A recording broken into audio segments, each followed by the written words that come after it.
අයිබෝන් පුංචි දුවේ පුතේ අදත් අපි පුංචි අපේ හරිත ඉස්කෝලේ වැඩසටහන යටතේ අලුත්ම කොටසක් ඔයගොල්ලොත් එක්ක බෙදා ගන්න මේ ලෑස්ති කරලා තියෙන්නේ. අපි දන්නවා අපේ මේ පරිසරයේ තියෙන ගස්, වැල්, ශාක මේවා විවිධ ක්‍රමයකට හට ගන්නවා. ඒවයින් ඇට මගින් අපි කියනවා බීජ කියලා. තවත් මුල් මගින් ඒ වගේම දඬු මගිනුත් අපට පැල හදා ගන්න පුළුවන්. පැල වෙනවා පැල හදා ගන්නත් පුළුවන්. අපි අද දවසේ බලන්නේ දඬු මගින් කොහොමද පැල ලබා ගන්න කියලා. ඔබ දන්නවා අපේ නිවස ආශ්‍රිත පරිසරය තුල මිදුලේ අපේ වත්තේ පිටියේදී අපිට පුළුවන්කම තියෙනවා සමහරක් පැල ඇති භෝග වර්ග ශාක වර්ග දඬු මගින් පැල කර ගන්නවා. ඒ අතරේ අපි අරගෙන බැලුවට පස්සේ අපට හම්බ වෙනවා මඤ්ඤොක්කා බතල ඉන්නල කංකුම් නීරමුල්ලිය මුගුණු වැන්න උක් ගම්බිරිස් බුලත් වැනි ශාක වර්ග අපට දඬු වලින් පැල කරගන්න පුළුවන්. බොහොම පහසුවෙන් දඬු මගින් පැල කරගන්න පුළුවන්. ශාක කොටස් ටිකක් ගැන තමයි මම මේ සඳහන් කරේ.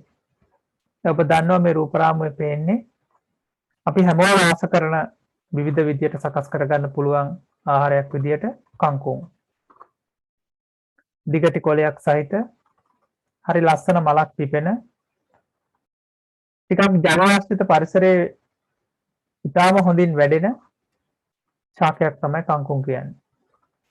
මුළු තැන්ගේ ආහාරයක් විදියට අපි කංකුම් විවිධ ක්‍රම වලට සකස් කර ගන්නවා. ඉතින් පුංචි දුවේ පුතේ අපි බලමු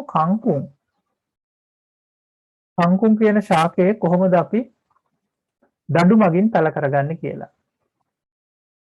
මේ කංකුම් වල ඇටක් තියෙනවා ඇට වලිනුත් පැල කරගන්න පුළුවන්. මම හිතන්නේ ඊට වඩා පහසුම ක්‍රමය තමයි අපිට කංකුම් දඬු මගින් පැල කරගන්න එක. අපි දන්නවා අපි නිසිලස එකට ගැලපෙන පරිසරයක් සකස් කරගන්න පුළුවන්.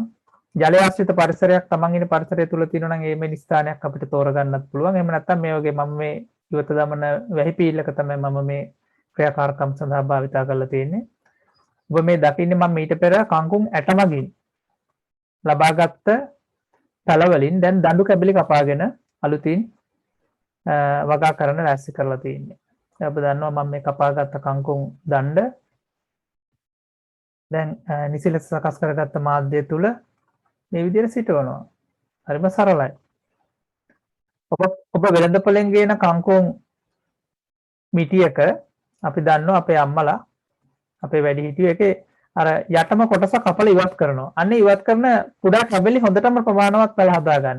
දැන් මම මේ මුළු දඬු කැබලක් මාර ගත්තා මෙන් එක කොටසක් ගත්තම හොඳටම ප්‍රමාණවත්. ඒ අනුව අපිට පුළුවන්කම තියෙනවා මේ විදිහට අපිට කංකුම් දඬු මගින් පැල ලබා ගන්න. එතකොට පුංචි දූල පුතාලා මතක තියාගන්න දඬු මගින් පැල ලබා ගන්න පුළුවන් එක් ශාක වර්ගයක් විදිහට අපිට කංකුම් හඳුනා ගන්න පුළුවන්. ඉතින් ඇත්තටම කංකුම් වගාවේදී අපිට ජලය ටිකක් වැඩිපුර දෙන්න සපයන්න වෙනවා. එහෙම නැත්නම් ජලය ඉබේ ගලා යන මිදුල් මම දැකලා තියෙනවා. ජලය ආශ්‍රිත ටිකක් බහුල ප්‍රදේශවල. එහෙම අයට එහෙම තැන් ගන්න පුළුවන්. අනිත් අයට ඉවතලන බඳුනක් යම් මට්ටමකට ජලය රඳව ගන්න පුළුවන් මට්ටමට සිදුරු කිහිපයක් පමණක් කරපු බඳුනක මේ විදියට ජලය එකතු කරපු මම මෙතන මේ අරගෙන තියෙන ගොම සහ පස් කරදහය කොම්පෝස්ට් පොර වගේ දේවල් ටිකක් එකට එකතු කරලා වෙළඳපොලෙන් ගනිපුවා නෙමෙයි බොහොම පහසුවෙන් වත්ත පිටින් හොයාගත්ත දේවල්. එහෙම සකස් කරගත්ත පස් සහිත මාධ්‍යයක තමයි මේ සිටෙව්වේ. ඉතාලම හොඳින් මෙය දැන් අපිට පැල වෙනව දකින්න පුළුවන්. මේකදී අපි ජලය එකතු කිරීම අනිවාර්යයෙන්ම කරන්න ඕනේ. දඬු සිටෙවුවට පස්සේ ජලය බහුලව තියෙනවා නම් ඒක ගැටලුවකුත් නැහැ කංකුම් වල. ඒක ඉතාමත්ම හොඳයි ශාක ඉක්මනින්ම වර්ධනය වෙන්න. ඔබ දන්නවා මේ විදිහට වතුර පිරෙවුවට පස්සේ අපි වතුර එකතු කරාට පස්සේ මේ අපි ඉතාම හොඳ පැලයක් අපිට ලබා ගන්න පුළුවන්කම තියෙනවා. මේ වගේ ක්‍රියාකාරකම් වලදී පුංචි දරුවන් එකතු කරගන්න. ඒගොල්ලෝ ආසයි ජලයට. අපි තව ඉස්සරහට ගිහිල්ලා බලනවා දඬු මගින් පළ කරගන්න පුළුවන් තවත් බොහෝ ශාක අප පරිසරයේ තියෙනවා. එවැනි තවත් ශාක කොටසක් තමයි මම මේ ඔබට ඉදිරිපත් කරේ. අපි කවුරුත් දන්නවා බොහොම රසවත් ආහාරයක් විදිහට ගන්නවා පලා මැල්ලුමක් සම්බෝලයක් විදිහට අපි අරගන්න මුගුණු වැන්න. මුගුණු වැන්නත් අපි වෙළඳපොලෙන් තමයි ගේන්නේ. ඒ ගේන වෙලාවට අපිට පුළුවන්කම තියෙන අපේ දෙමාපියෝ එහි මුල් කොටස කපා ඉවත් කරනවා. අපි කසල බඳුනට දාන කොටසෙන් අපිට පුළුවන්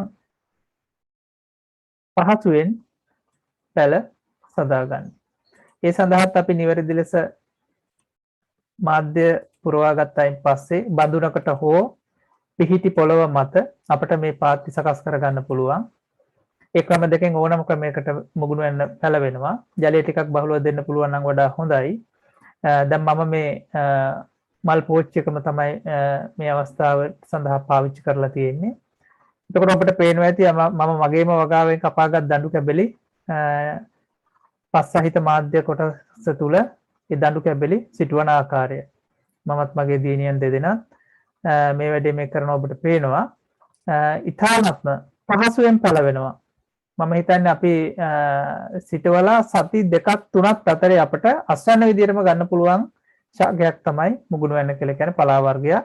දඬු කැබලි වලින් තමයි පුංචි දුවේ පුතේ අපිට මේ පැල කරගන්න පහසු. මේ කුඩා බීජයක් තියෙනවා. ඒ බීජත් අපිට හරියට වටනම් පස්සේ පැලවෙනවා. ඊට අමතරව දඬු කැබලි වලින් අපිට පහසුවෙන් පැල කරගන්න පුළුවන්. දැන් අපි දඬු කැබලි වලින් මේ පැල සදාගන්නේ. අපි බලමු තවත් දඬු කැබලි වලින් පැල ලබා ගන්න පුළුවන්. ඔබට දැන් පේනවා නීරමුල්ලිය. නීරමුල්ලිය කියන්නේ ගොඩාක් ඖෂධීය ශාකයක් විදිහට තමයි අපි සලකන්නේ. මම දැකලා තියෙනවා පුංචි දරුවන්ගේ පාසල් පෙළපොත්වල ධ්‍යාන ප්‍රශ්නවලදී ඖෂධීය ගුණයන් සහිත ශාක නම් කරන්න කියලා තියෙන අවස්ථාවකදී අපිට බොහොම පහසුවෙන් ලියන්න පුළුවන් උත්තරයක් තමයි නීරමුල්ලිය. නීරමුල්ලිය කියන්නේ පලා වර්ගයක් වගේම ප්‍රාණාත්ම හොඳ ඖෂධයක්. ඔබ දකිනවා කටු සහිත ශාකයක් ඒ වගේම ටිකක් මෝරනකොට කටු වෙනවා. මේ ඔබට පේනවා මේ පරිණත මට්ටමට ආපු කොටසක මේ මල් පිපිලා තියෙනවා. එවැනි කොටස් අපි ආහාරයට ගන්නෙ නැහැ. නමුත් මේ අනිත් රූප රාමුවේ තියෙන මෝරපු අඩු කොටස් දළු සහිත කොටස් අපිට ආහාරයට ලබා ගන්න පුළුවන්. අපි මෙහි පැල සදාගන්නේ බොහොම පහසුවෙන් දඬු මගින්. ජලයේ සහිත ස්ථානවල අපිට පුළුවන්කම තියෙනවා එම දඬු සිටවීමෙන් පැල ලබා ගන්න. ඔබ දකිනවා මම මේ ගැලුම් කැබැල්ලක මීට පෙර සකස් කරගත්ත නීරමුල්ලිය ශාක වලින් කොටස් දඬු කැබලි කපාගෙන තවත් ගැලුම් කැබැල්ලක සකස් කරගත්ත පුංචි බඳුනක අපි මේ දඬු කැබලි සිටව ගන්නවා. ජලය ගොඩක් එකතු වෙන තැන්වල බොහොම පහසුවෙන් වගා කරන්න පුළුවන්. අපි දන්න සෑම ගෙදරකම ජලය පරිසරයට මුදාහරණ ස්ථාන තියෙනවා. එවැනි ස්ථානයක් අපිට තෝරගන්න පුළුවන්. මේ සඳහා බොහොම පහසුයි. ඒතර අපිට ජලය එකතු කරන්න අවශ්‍ය නැහැ නේ. දිනපතා ජලය ස්ථානයට ගලාගෙන යනවා. ඒ ජලය මගින් මෙම පැල අපිට සකස් කරගන්න පුළුවන් දඬු කැබලි සිටවන්න. දැන් ඔබට පේනවා මම මේ මගේ එළියේ තියෙන ටැප් එකක් ජල කරාමයක් ආශ්‍රිතව ඉවතලන ජලය ප්‍රයෝජනයට අරගෙන මේ නීරමුල්ලිය වගාවක් කරගන්න හදන්නේ. මම දැන් ක්‍රම දෙකක් එතන කියලා දුන්නා. එකක් අපිට බඳුනක පුළුවන්, අනිත් එක ජල කරාමයක් ආශ්‍රිතව ඉවතලන ජලය උපයෝගී කර ගනිමින්ම අපිට මෙම ශාකය අපිට හදා ගන්න පුළුවන්. අපිට කොහොම නමුත් මේ අවස්ථා දෙක සඳහාම අපි භාවිතා කරේ නීරමුල්ලිය දඬු කැබලි කියන එක තමයි අපි මෙතනදී තේරුම් ගන්න ඕන කාරණය. සෑම පළාටියක් අපි අලුතෙන් ගෙන්දුවාම ජලය එකතු කරන්න ඕන වගේම අපි මේ නීරමුල්ලිය දඬු කැබලි සිටවපු ස්ථානයටත් මේ ජලය එකතු කරනවා. ජලය කියන්නේ අපි දන්නවා ඕනෑම ශාකයක් සැදෙන්න අත්‍යවශ්‍යම සාධක විදිහට අපිට සලකන්න පුළුවන්.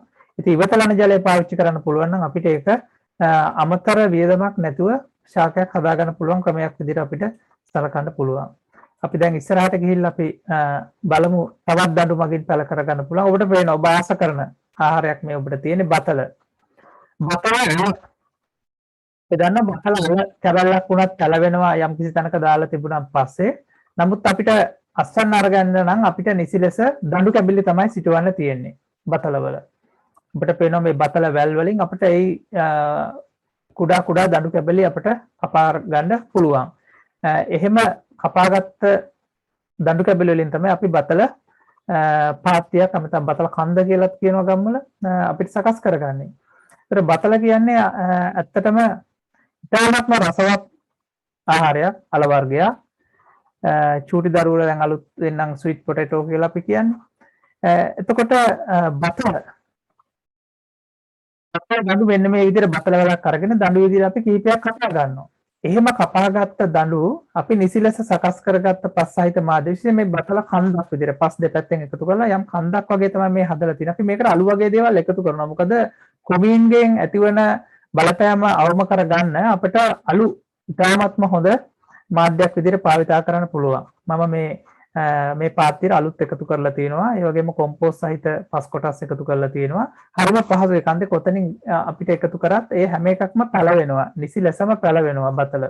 අපි ගන්නවා තාක් පැලවෙන જાතියක් තමයි බතල දඬු කියලා කියන්නේ. ඒ නිසා බොහොම පහසුවෙන් පැල කරගන්න පුළුවන්.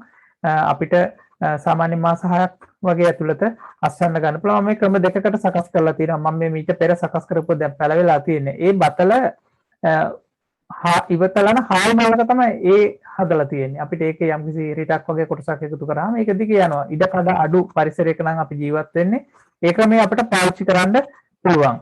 ඒ කියන්නේ ඉවතලන ඔය කිලෝ 5 කිලෝ 10 හාල් මලු ගෙදර ඕන තරම් තියෙනවා. ඒවට අපිට කොම්පෝස්ට් සමග මිශ්‍ර කරපු පස් එකතු කරලා එහි බතල දඬු කැබලි දෙකක් විතර සිටෙව්වට පස්සේ මේ විදිහට අපිට වැලක් අරගන්න පුළුවන්කම තියෙනවා. ඉඩ කඩ තියෙනවා නම් අපිට පොළොවේම කන්දක් ලෙස සකස් කරලා දඬු මගින් පැල කරගන්න පුළුවන්. අපි බලමු තවත් දඬු මගින් පැල කරගන්න පුළුවන් මොකක් පිළිබඳව ඉස්සරහට කතා කරලා.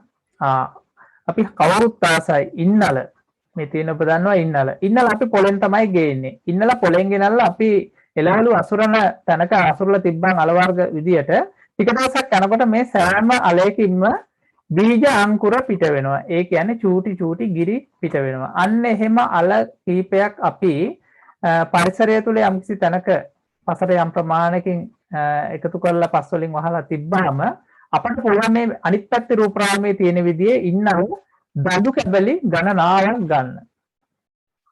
ඒ දඬු කැබලි වලින් තමයි අපි ඉන්නල වගාව කරන්නේ. අපි බලමු දැන් කොහොමද ඉන්නල වගාව කරගෙන යන්නේ කියලා ඉස්සරහට. ඊටාත්ම හිතන වගාව. මොකද ඒක ටිකක් වෙනස්නේ. වෙළඳපොලේ ගත්තත් ටිකක් මිල අධිකයි.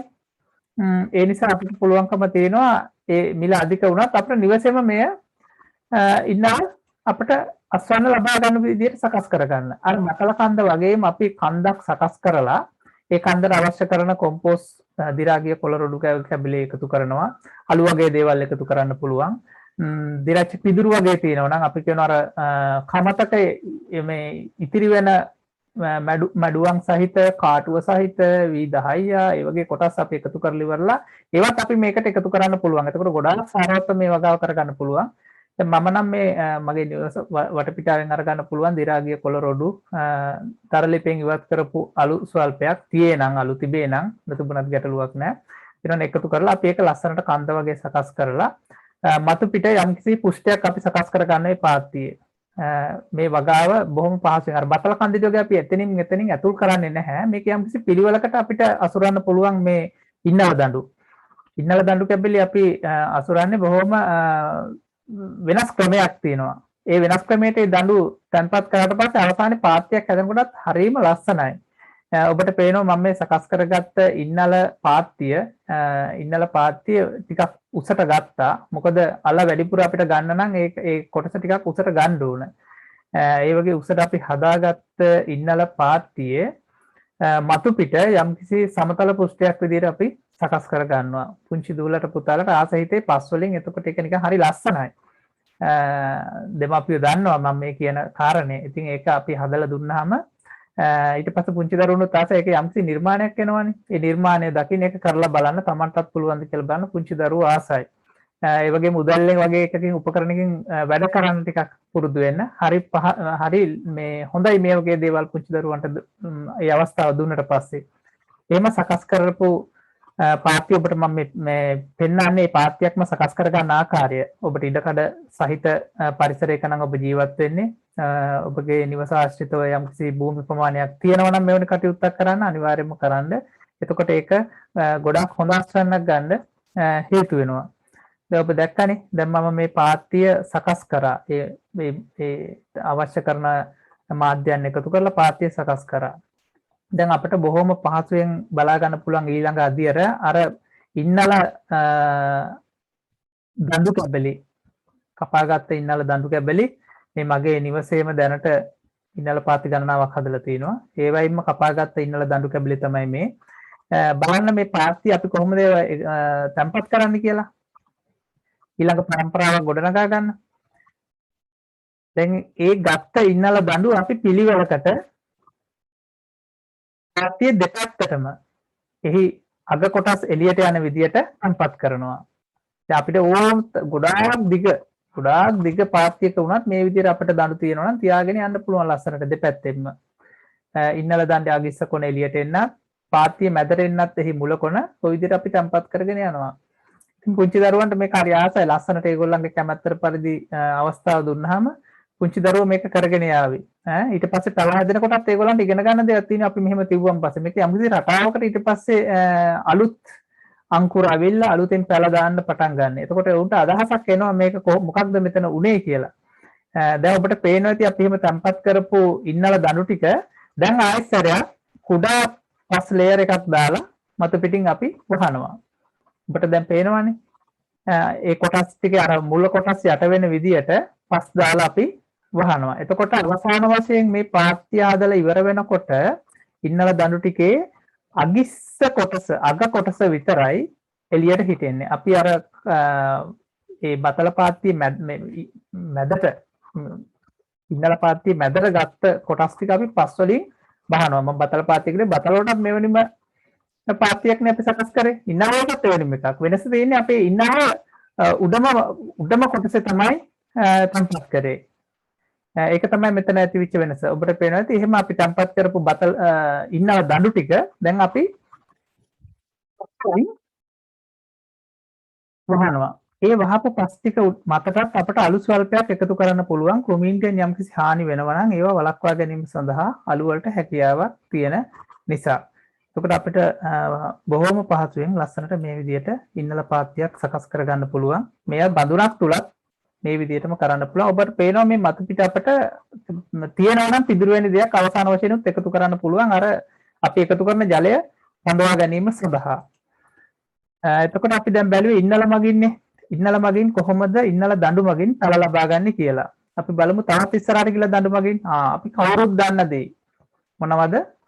මඤ්ඤොක්කා. චූටි තූලට පුතාලට අකුරු ලියනකොට ටිකක් ගැටලුවක් ඇති කරපු වගාවක් නෙමේ මඤ්ඤොක්කා කියලා කියන්නේ. දැන් නම් අපි කවුරුත් දන්නවා. මඤ්ඤොක්කත් බොහොම පහසුවෙන් අපිට දඬු මගින් තමයි පැල කරගන්නේ. සාමාන්‍යයෙන් ලංකාවේ ඉවතලන දඬු ලේසියෙන්ම පැලවෙන જાතියක් තියෙනවා නම් මම හිතන්නේ මඤ්ඤොක්කා. මඤ්ඤොක්කා දඬු ඉවත දැම්මත් ආයෙත් පැලවෙනවා. එහෙනම් වගාවක් විදිහට අපිට කරගන්න හරිම පහසුයි. ඔබ දන්නවා මඤ්ඤොක්කා දේශීය වශයෙන් අපි විවිධ ක්‍රම වලට ආහාරයට අරගන්නවා. මේ අප මඤ්ඤොක්කා දණ්ඩක් මාර්ගයෙන් අපි කොහොමද පැලස් ලබා ගන්න කියන එක කරන ආකාරය තමයි මම ඔබට පෙන්වන්න යන්නේ මේ රූප රාමු වලින්. මෙවැනි මඤ්ඤොක්ක දණ්ඩක් අපි පොළොවට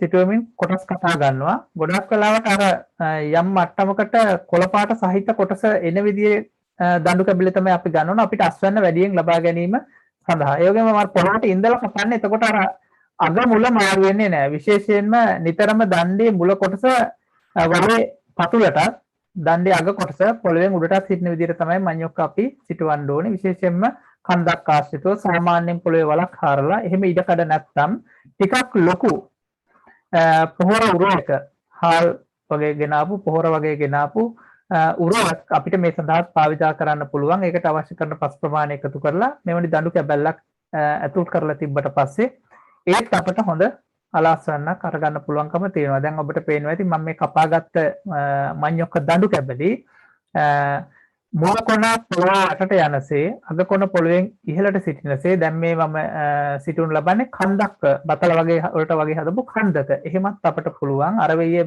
පොළොව මතු පිට වලවල් හාරලත් පුළුවන්. බෑග් එකකත් අපිට මේ ක්‍රියාකාරකම කරන්න පුළුවන්. දැන් අපි දන්නවා මේ වගා කරාට පස්සේ පුංචි දරුවන්ට මේ පැල හැදෙන විදිය, මේවෙන් අලුතින් ගිරියක් එන විදිය, මේකට ජලය එකතු කරන විදිය, අස්සන් නැල්න විදිය වගේ මේ කොටස් වලින් අපිට බොහෝ දේ ඉගෙන ගන්න තියෙනවා. මේක දකින්නේ තවත් එවැනි දඬු වලින් අපිට පැල ලබා ගන්න පුළුවන් ප්‍රධානතම කුළුබඩු වලට අපි ලබා ගන්න මම දන්නවා මේ ගම්බිරිස් කියන ශාකයෙන් තමයි අපි ගැන තමයි අපි මේ ඊළඟට කතා කරන්න වැඩසටහන සකස් කරලා තියෙන්නේ. ඉතින් අත්‍තරම ගම්බිරිස් කියන්නේ කුළුබඩු වලට ගැනෙන ප්‍රධානතම කුළුබඩු වර්ගයක්. ලංකාවට විශාල විදේශීය වෙළඳපළකුත් තියෙන දේශීයවත් අපි බොහෝ ආහාර වලට එකතු කරන කුළුබඩු වර්ගයක් තමයි ගම්බිරිස් කියලා කියන්නේ. ලෝක වශයෙන් විශාල ඉල්ලුමක් තියෙන. ගම්බිරිස් වල අපි ඊට සුදුසු දඬු කැටලි වලින් කපා ගන්න පුළුවන්. ඔබට පේනවා මේ මගේම නිවසේ තියෙන ගම්බිරිස් වගාවෙන් තමයි මම මේ රූපරාම අරගෙන තියෙන්නේ. ගම්බිරිස් වලින් අපිට දඬු කැබලි අරගෙන විවිධ ක්‍රමවලට ලබා ගන්න පුළුවන්. මම මේ ඔබට පෙන්වන්න හදන්නේ අපිට ඉතාමත්ම හොඳ වගාව සඳහා ඉතාමත්ම යෝග්‍ය දඬු කැබල්ලක් අපි කොහොමද කපා ගන්න කියලා. ඔබට පේනවා ඇති මම මේ ඒ සඳහා ඉතාම සුසු දඬු කැබල්ලක් කපා ගත්තා. මෙහෙම කපාගත්ත දඬු කැබැල්ලේ කැපුම් කොටසේ අපිට පුළුවන්කම තියෙනවා දිලිර නාශකයක් විදියට කෝමාරිකා පත්‍රයකින් කොට අපි ඒකේ තියෙන අර ජෙලි වගේ කොටස අපි හි ගෑවට පස්සේ අපිට මේ සඳහා තියෙන බැක්ටීරියා වලින් ඇති වෙන්න පුළුවන් ආසාදන තත්ත්ව අවම කරගන්න පුළුවන්. ඒ සඳහා මම මේ කෝමාරිකා කොටස ගෑවා. මේ මම කෙලින්ම මාධ්‍ය තුලම සිටවනවා. මේක එක ක්‍රමයක්. අපිට ගම්බිරිස් වැල ඉහළට යන්න පුළුවන් ගසක් හෝ ඊට සුදුසු කණුවක් හෝ ළඟ අපිට එක එල්ලේම සිටවන්න පුළුවන්. ඒක එක ක්‍රමයක්. තවත් ක්‍රමයක් තමයි මෙන්න මෙවැනි බඳුනක අපට නිවැරදිව හඳුනාගත්ත ගම්බිරිස් අංකුරයක් ගම්බිරිස් දඩු කැබල්ලක් අපිට පුළුවන්කම තියෙනවා බඳුනක සිටව ගන්නත්. ඒ වගේම අවශ්‍ය නම් අපි අර චූටි බඳුන් වල තමයි වෙළඳ පොලේ තියෙන්නේ. එහෙමත් අපිට කරගන්න පුළුවන්. මේ ඕනම ක්‍රමයකින් අරගත්ත පස්සේ ඒකට අවශ්‍ය කරන සොයා බැලීම හැබැයි ටිකක් වැඩිපුර කරන්න ඕන ගම්බිරිස් වගාව. විශේෂයෙන්ම පාරිසරික සාධකයේ ඉතාම හොඳින් බලන්න ඕනේ. ඒක සඳහා ටිකක් වැඩිපුර වර්ෂාපතනයේ තියෙන ප්‍රදේශක නම් එක එල්ලේම අපිට ගම්බිරිස් දඬු කැබැල්ල අදාළ ස්ථානයේම පළ කරගන්න පුළුවන්. එහෙම බැරි අය විශේෂයෙන්ම බඳුන්ගතව ගිහිල්ලා අවසානයේ නැවතත් අවශ්‍ය ස්ථානයේ සිටවීම තමයි අපි කළ යුතු වන්නේ.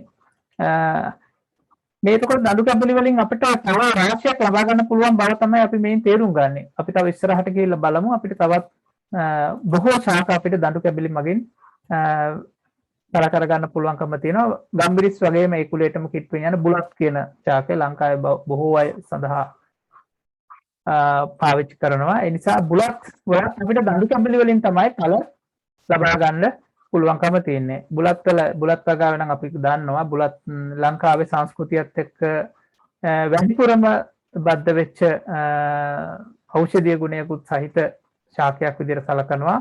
නැත්නම් ඒ සඳහා වෙනත් විවිධ දේ සඳහාත් පාවිච්චි කරනවා. කොහොම නමුත් බුලත් කියන්නේ අපේ සංස්කෘතිකාංගයේ එක ඉතාමත්ම වැදගත් ශාකයක්. බුලත් වලත් අපි දඬු මගින් තමයි පැල ලබා ගන්නෙ. ඊළඟට අපිට දඬු මගින් විශේෂයෙන්ම පැල කරගන්න පුළුවන් තවත් එක් ශාකයක් තමයි උක් වගාව. දැන් මොන්රාගල දිස්ත්‍රික්කය වගේ ඉන්න අපේ පුංචි දූල පුතා නම් උක් වගාව තමන්ගේ නිවාස ආශ්‍රිතවම දකින්න ලැබෙන ඒගොල්ලෝ වාණිජ භෝගයක් විදිහට වගා කරනවා. නමුත් අපි අනෙකුත් ප්‍රදේශවල දරුවෝ උක් වගාව තමන්ගේ නිවසේ වගාවක් විදිහට නැකරුවත් පුංචි දරුවන්ගේ ආසාව තියෙන නිසා එවැනි දඬු කැබලි වලින් උක් පඳුරක් දෙකක් වත්තේ හදාගෙන තියෙනවා. අපි බලන්නේ අපි කොහොමද උක් පැලයක් හදාගන්නේ? උක් පැලයක් හදාගැනීමේදීත් අපි භාවිතා කරන්නේ ඒ සඳහා උක් දඬු කැබල්ලා. විවිධ ජනප්‍රවාද තියෙන උක් පිළිබඳව. ඉතින් අපි කවුරුත් දාන චූටි දරුවෝ ආසයි උක්. දැන් මම මගේ නිවසාශ්‍රිතව පරිසරය තුලම කපාගත්ත උක් දඬු කැබල්ලක් තමයි මම මේක නම් අංකුරයක් ඇවිල්ලාම තියෙනවා. ඒ නිසා මම මේක පාවිච්චියට ගත්තා. මේ අංකුරයක් නොතිබිච්ච අවස්ථාවක වුණත් උග්ගහේ අග කොටස අපිට පොළවේ සිටෙව්වොත් අලුත් පැලයක් ලබා ගැනීමේ හැකියාව දෙන මෙවැනි අංකුරයක් උඩට ආපු අපි කොටසක් අරගත්තොත් අපේට ඉක්මනින් උක්පඳුරක් හදා ගන්න පුළුවන්. ඒ නිසා මම මේ කොටස අරගෙන පෙන්නුවේ මෙසේ මෙවැනි තලයක් ලෙස නොතිබිච්ච කොටසකින් උනත් අපට විශේෂයෙන් අග කොටස උග්ගහේ අග කොටස ඔය පොළ සහිත කොටස කපල ඉවරලා අපිට පොළවේ සිටෙව්වොත් අනිවාර්යයෙන්ම උක්පලයක් අපිට ලබා ගන්න පුළුවන්. පුංචි දරුවෝ ආසයිනේ පැණි රසට. ඒ නිසා අපි උක් දණු වලින් උක්පල ලබා ගන්න පුළුවන් කියන එක තමයි මේන් අදහස් වෙන්නේ. ඉතින් පුංචි දුවේ පුතේ මම අද දවසේ විවිධ ශාක භාවිතා කරමින් කොහොමද දඬු මගින් තම ලබා ගන්න කියන එක පිළිබඳව ඔබට පුංචි අදහස් ටිකක් අරගෙන ආවා. මම මේ හැම දෙයක්ම ඔබේ නිවසේ කරන්න කියලා කියන්නේ නැහැ. ඔබට පහසුවෙන් ලබාගත හැකි දඬු වර්ගයක් භාවිතා කරලා මේ අත්දැකීම අරගන්න. සමහරක් වෙලාවට මෙහෙම කරනකොට පැලයක් හැදෙන්නේ නැති වෙන්නත් පුළුවන්. නමුත් පැලයක් හැදෙනවා. පැලයක් හැදෙන්නේ නැති වුණත් ඔබට එයින් අත්දැකීමක් එනවා මම ඊළඟට මොනවද කරන්න කියන එක. මොකද දඬු මගින් ලබා ගන්න පුළුවන් ශාක බොහෝමයක් ලංකාවේ තියෙනවා. ඒව දඬු මගින්ම තමයි ගන්න ඕන අපිට වැඩිපුර අස්වැන්නක් ගන්න නම්. ඒ සඳහා අපි දඬුම තමයි භාවිතා කරන්නේ එවැනි ශාක. දැන් මම මේ රූපරාම වලින් පෙන්නපු. නිසා මම හිතනවා පුංචි දරුවන්ට මම දඬු කැබලි මගින් ගන්න පුළුවන් අවස්ථා 9ක් විතර මේක ඉදිරිපත් කරා. මින් එකක් හරි ඔබ නිවසේදී අත්හදා බලාවි කියලා. 4 5 වසර පන්තිවල දරුවන්ට මම දැකලා තියෙනවා දඬු මගින් පැල ලබා ගත හැකි කියලා ප්‍රශ්නයකුත් අහනවා පාඩමකුත් තියෙනවා. ඉතින් එවැනි අවස්ථාවක මේවා නිකන් පාඩමෙන් කියලා දෙනවට වඩා අපි කරන්න ඕන දේ තමයි දරුවන්ට අත්දැකීමෙන් ලබා ගන්න ඉඩ අවස්ථාව සලසන එක. එතකොට තමයි අධ්‍යාපනයේ ප්‍රායෝගිකත්වය කරා ගෙනියන්න පුළුවන්කම ලැබෙන්නේ සහ ඒ පිළිබඳව ආසාවක් දැනුමක් ලැබෙන්නේ. හරි බොහොම ස්තුතියි සියලු දෙනාටම.